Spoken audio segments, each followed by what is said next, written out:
मटमैला पहनने वाला भी वो अच्छा पहन करके कलेक्टर बनेगा, कलेक्टर बनेगा। बना भी, लेकिन बने लोग तो एक अंतिम बात है मट साहब, बाबा साहब कानून मंत्री रहे, सबको ही जानते हैं, गृह मंत्री, उप प्रधानमंत्री सरदार वल्लभ भाई पटेल रहे, सबको ही जानते हैं। एक बाबा साहब की बिरादरी का एक लड़का आईएएस बना, आईएएस बनने के बाद कलेक्टर बन गया और बाबा साहब ने उस कलेक्टर को अपने पास बुलाया और जब वो कलेक्टर बाबा साहब के घर पर गया तो बाबा साहब ने कहा कि बाबा साहब हमको आपने क्यों बुलाया है? कहा बेटा बैठ जाओ, बता रहा हूं। बैठ गया हो बाबा साहब के पास।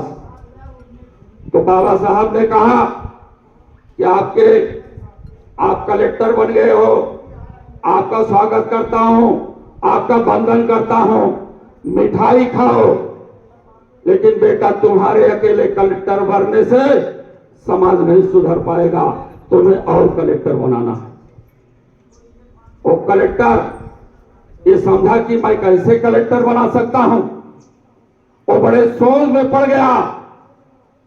तब बाबा साहब ने कहा तुम्हारी हैसियत बढ़ गई है, कलेक्टर शक्तिशाली होता है, उसके पास रुपया और पैसा भी हो जाता है, तुम अपने रुपए पैसे को इकट्ठा करके अपने गांव में महीने में 2 बार जाया करो, महीने में 2 बार।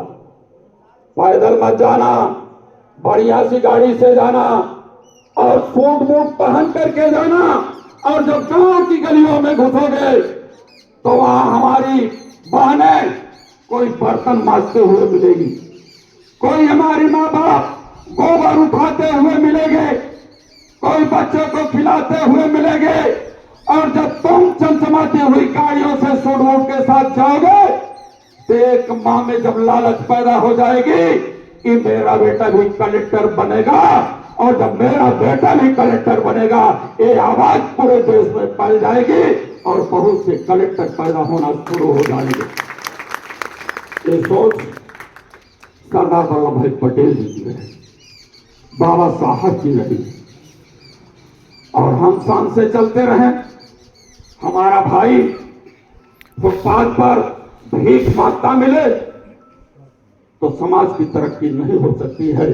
इसलिए आज हम ऐसे लौह पुरुष जो केवल देश की नहीं दुनिया की एक बड़ी ताकत रही है, देश की सरकारें अपने स्वार्थ के लिए चाहे बड़ी बड़ी मूर्तियां लगवा दे, बड़े बड़े जयंती का आयोजन करवा दे, बड़े बड़े माला पहना दे, लेकिन ऐसे ढोंगी लोगों से आप लोगों को सावधान रहने की जरूरत है और अपने संविधान को, बाबा साहब के सपनों को, सरदार वल्लभ भाई पटेल के सपनों को साकार करने के लिए हम लोगों को आरएसएस के रास्ते से नहीं चलना पड़ेगा।